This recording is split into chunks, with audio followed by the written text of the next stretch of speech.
പിതാവിൻ്റെയും പുത്രൻ്റെയും പരിശുദ്ധാത്മാവിൻ്റെ നാമത്തിൽ ആമേൻ. കർത്താവിൻ്റെ മക്കളെ, ദൈവം നിങ്ങളെ സമൃദ്ധിയായി അനുഗ്രഹിക്കട്ടെ. ആമേൻ. നന്മ നിറഞ്ഞവളേ, മേരി നിന്നാമം വാഴ്ത്തിപ്പാടുന്നു. പരിശുദ്ധ കന്യാമാതാവേ, പാപികൾ ഞങ്ങൾക്കായി നിത്യം നിന്തിരുസുതനോടെന്നെന്നും പ്രാർത്ഥിക്കണമേ തായേ, നീ എന്നെന്നും മൃത്യുവിൻ നേരത്തും.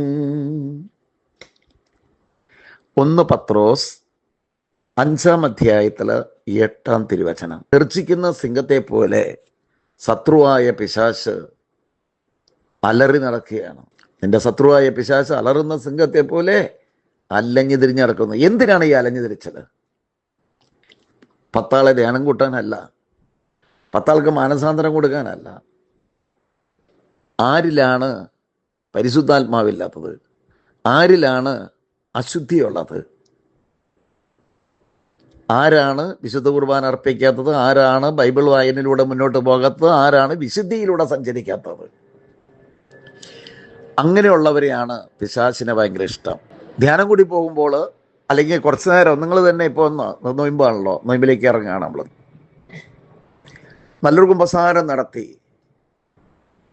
നല്ലൊരു മകനായി മകളായി ജീവിക്കാമെന്ന് തീരുമാനമെടുത്ത് വഴി നടക്കുമ്പോൾ മോനെ മോളെ, പ്രലോഭനങ്ങൾ അധികം വരാറുണ്ട്. യെസ്. അപ്പോൾ നമുക്ക് നമ്മൾ മനസ്സിലാക്കണം ഇതിലെന്തോ ഉണ്ടെന്നുള്ളത്. ആ പ്രലോഭനത്തെ വീഴുകയല്ല. ഇന്നലെ വരെ ഞാൻ അങ്ങനെയല്ല, ഇന്നെന്തെങ്ങനെ വന്നേ, അതേ നമ്മൾ ഉപേക്ഷിക്കും. ഇപ്പം നൊയമ്പെന്ന് പറയുന്നത് അതാണല്ലോ. നമ്മൾ കുറച്ച്, ഞാൻ നേരത്തെ പറഞ്ഞ പോലെ ഇറച്ചിയോ മീനോ ഉപേക്ഷിക്കൽ മാത്രമല്ലല്ലോ. അത് വേണം, നല്ല കാര്യമാണ്, ശരീരം നല്ലതാണ്, ശരീരം എന്തുകൊണ്ടും നല്ലതാണ്. അതവിടേക്കിട്ട് നൊയമ്പിൽ ഞാൻ ഇന്നതൊക്കെ മാറ്റിവെക്കും. ഇതാ ഈ ബോധ്യവനാഴ്ച അങ്ങ് എത്തിക്കഴിഞ്ഞു. ഞാൻ ഇന്നതങ്ങ് മാറ്റും. എൻ്റെ ഈ ജീവിതത്തിൽ എനിക്ക് ഇന്നത് വേണ്ട. മക്കളെ, അനുഗ്രഹം വണ്ടി വിളിച്ചു വരും എത്രയും പെട്ടെന്ന് കിട്ടും. ഹല്ലേലൂയ. കാരണം നമ്മുടെ കർത്താവിന്, നമ്മുടെ ദൈവത്തിന് ഗ്രീൻ ചാനലിലൂടെ കടന്നു വരാനേ പറ്റുള്ളൂ. അതുകൊണ്ടാണ് ബൈബിളിൽ ഉടനീളം എഴുതി വച്ചിരിക്കുന്നത് പൂർണ്ണാത്മാവ്, പൂർണ്ണശക്തി, പൂർണ്ണ മനസ്സ്. നീ നിന്റെ ദൈവമായ കർത്താവിനെ പൂർണ്ണ ഹൃദയത്തോടെ, പൂർണ്ണാത്മാവ്, പൂർണ്ണ ശക്തിയോട് കൂടെ സ്നേഹിക്കണം. അതായത് പ്രാർത്ഥിക്കണം. അത് ആ വിശുദ്ധിയിൽ നടക്കണമെന്ന്. ഇവിടെ ഗർജിക്കുന്ന സിംഹത്തെ പോലെ, അതായത് അലറുന്ന സിംഹത്തെ പോലെ ആര് വിഴുങ്ങണമെന്ന് അലഞ്ഞു തിരിഞ്ഞ് അന്വേഷിച്ച് നടക്കുന്നു. കണ്ടോ? വെട്ടി വിഴുങ്ങാനാ. Hallelujah, hallelujah. യേശുവേ നന്ദി, യേശുവേ സ്തോത്രം, യേശുവേ ആരാധന. അതായത് ഒരുവനില് വിശുദ്ധി ഇല്ലാതിരിക്കുന്ന പക്ഷം, ഒരുവനില് തിന്മ നിറഞ്ഞിരിക്കുന്ന പക്ഷം, ചെയ്യേണ്ട നന്മകൾ, യാക്കോബ് പറഞ്ഞിരിക്കുക, ചെയ്യേണ്ട നന്മകളെന്ന് ഏതാണെന്ന് അറിഞ്ഞിട്ടും അത് ചെയ്യാതിരിക്കുന്നത് പാപം. അവിടെ നമ്മൾ വാച്ച് ചെയ്യണം. ഞാൻ ആളെങ്ങനെയാണെന്നുള്ളത് നമ്മൾ നോക്കണം. ഈ 50 നോയമ്പിലേക്ക് നമുക്ക് പ്രവേശിക്കാം. 50 നോയമ്പിലേക്ക് നമ്മൾ പ്രവേശിക്കാം. ഈശോയ്ക്ക് ലെറ്റർ എഴുതുക. ഈശോയ്ക്ക്, എൻ്റെ ഈശോ, ഈ നിമിഷം മുതൽ ഞാൻ ഇന്നതാണ്. ആ തീരുമാനം ദൈവത്തിന് കൊടുക്കുന്ന തീരുമാനമാണ്. നിങ്ങൾക്ക് വേണ്ടി ഞാൻ ദർശനം കാണുന്നതാണ് കേട്ടോ. 2 അത്ഭുതങ്ങൾ കർത്താവ് നടത്താൻ പോവുകയാണ്. പരിശുദ്ധാത്മാവില്ലാത്തവരെ പിശാചുകാരെ അറ്റാക്ക് ചെയ്യും. പരിശുദ്ധാത്മാവ് ഉണ്ടെങ്കിൽ ഡെഫിനറ്റ്ലി ഒരു തിന്മയും നിന്നിലേക്ക് വരില്ലെന്നേ. വഴിമാറിപ്പോകോ. പലപ്പോഴും ദർശനങ്ങൾ കാണാതല്ലേ, അറ്റാക്ക് ചെയ്യാൻ പറ്റൂല. പരിശുദ്ധാത്മാവിന് വേണ്ടി ദാഹിക്കാം, സ്നേഹത്തോടെ ആയിരിക്കാം. ഈ 13-ാം തീയതി ധ്യാനത്തിന് മക്കളെ, നൊയമ്പാണ്, നിങ്ങൾക്ക് ഏറ്റവും നല്ല ഉചിതമായ സമയമാണ്. ഈ 13-ാം തീയതിക്ക് നിങ്ങൾ ധ്യാനത്തിലേക്ക് വരിക. നല്ലൊരു ധ്യാനാനുഭവം നിങ്ങൾക്ക് ലഭിക്കട്ടെ. എൻ്റെ ഈശോയെ, കടക്കെണി മൂലം കഷ്ടപ്പെടുന്നവരുണ്ട്. കടബാധ്യതയിലുള്ള അനേകം മക്കളെ കാണുന്നു. ഈശോയെ, ആ കടബാധ്യത മാറുവാനും, അവർ കടഭാരം മാറണമെങ്കിൽ തന്നെ അവർ വിശുദ്ധിയിലേക്ക് കടന്നു വരണമല്ലോ. കർത്താവേ, അശുദ്ധികളെല്ലാം മാറ്റി അവർ വിശുദ്ധിയിലേക്ക് വന്നു വരുമ്പോൾ അങ്ങ് അനുഗ്രഹിക്കുമല്ലോ കർത്താവേ. ഞാൻ എൻ്റെ ദൈവത്തെ മാനിച്ചാൽ എൻ്റെ ദൈവം എന്നെയും മാനിക്കും. ഞാൻ എപ്പോഴും പറയുന്നൊരു കാര്യമാണത്. അതുകൊണ്ട് മക്കളെ, എൻ്റെ ദൈവം എന്നെ മാനിക്കുന്നുണ്ടോ എന്ന് നോക്കുക. എന്താ കാരണം മാനിക്കാത്തത്? തിന്മയുള്ളിടത്തേക്ക് നോക്കാൻ പറ്റില്ല മക്കളെ. നോക്കിയിട്ട് കാര്യമില്ല. നമ്മളെപ്പോൾ മാനസാന്തരപ്പെടുന്നുവോ, എപ്പോൾ പാവങ്ങൾ ഉപേക്ഷിക്കുന്നുവോ, എപ്പോൾ നല്ല വഴിയിലൂടെ, അതായത് നല്ല പാതയിലൂടെ, ദൈവികമായ ആ പാതയിലൂടെ ഞാൻ എപ്പോൾ സഞ്ചരിക്കുന്നുവോ, അപ്പോൾ മാത്രമേ കർത്താവിനെ ഇടപെടുവാനായിട്ട് സാധിക്കുകയുള്ളൂ.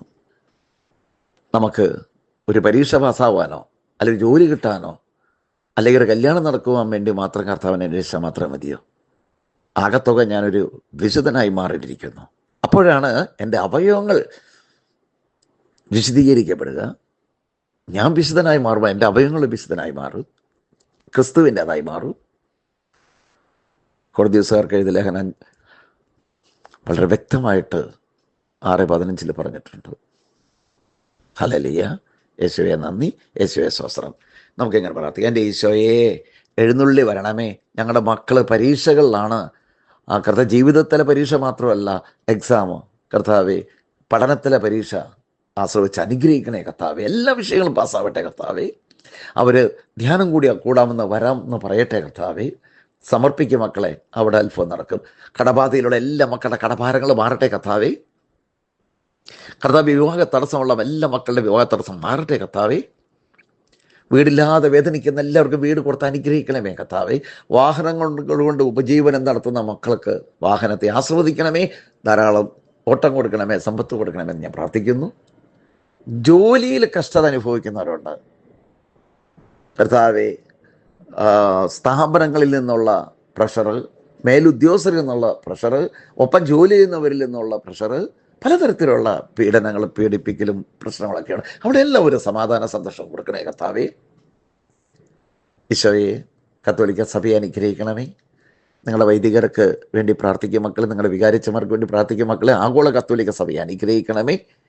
ഈശോയെ, ഞങ്ങളുടെ ധ്യാന കേന്ദ്രത്തിലെ എല്ലാ വൈദികരെയും ഭാവിയായി എനിക്കും വേണ്ടി പ്രാർത്ഥിക്കും മക്കളെ. അനുഗ്രഹിക്കണമേ. രോഗപീഠയിൽ കിടക്കുന്ന എല്ലാവരെയും തൊട്ട് സുഖപ്പെടുത്തണമേ കർത്താവേ. എല്ലാവരെ തൊട്ട് സുഖപ്പെടുത്തണമേ കർത്താവേ. വിദേശത്ത് ജോലി ചെയ്യുന്ന എല്ലാവരെയും ആശ്രയിച്ച് അനുഗ്രഹിക്കണം കർത്താവേ. തൊഴിൽ, അവർക്ക് ജോലിയില്ലാത്ത അവസ്ഥ മാറ്റി നല്ല ജോലി കൊടുത്ത് അനുഗ്രഹിക്കണം കർത്താവേ. എല്ലാവർക്കും നിലനിൽപ്പിൻ്റെ വരം കൊടുത്ത് അനുഗ്രഹിക്കണേ കർത്താവേ. എല്ലാവരും തൊട്ട് അനുഗ്രഹിക്കണമേ. യേശുവിൻ്റെ തിരുരക്തം പെരുമഴ പോലെ ഒഴുകട്ടെ. എല്ലാവരുടെ മേലും ഒഴുകട്ടെ. ഈ മക്കൾ, കേൾക്കുന്ന മക്കൾ, അനേകായിരങ്ങൾക്കിത് പങ്കുവെച്ച് കൊടുക്കട്ടെ, ഷെയർ ചെയ്ത് കൊടുക്കട്ടെ, സബ്സ്ക്രൈബ് ചെയ്യട്ടെ കർത്താവേ. ആയിരങ്ങൾക്ക് അനുഗ്രഹം ഉണ്ടാവുവാൻ ഇവരെ കുടുംബത്തിലുള്ള പൈശാചിക ബന്ധനം മാറട്ടെ കർത്താവേ. ഒരു അത്ഭുതം നടത്തണമേ എന്ന് ഞാൻ പ്രാർത്ഥിക്കുന്നു കർത്താവേ. അനുഗ്രഹിക്കണമേ കർത്താവേ. ഹല്ലേലൂയ. കരഞ്ഞു പ്രാർത്ഥിക്കുന്നു ഈശോ, നിലവിളിക്കുന്നു. കരഞ്ഞു പ്രാർത്ഥിക്കുന്നു ഈശോ, നിലവിളിക്കുന്നു. കർത്താവിൻ്റെ സമാധാനം എല്ലാവരിലും ഉണ്ടാവട്ടെ. പിതാവിനും പുത്രനും പരിശുദ്ധാത്മാവിനും സ്തുതി. ദൈവം നിങ്ങളെ സമൃദ്ധിയായി അനുഗ്രഹിക്കട്ടെ. ആമേൻ.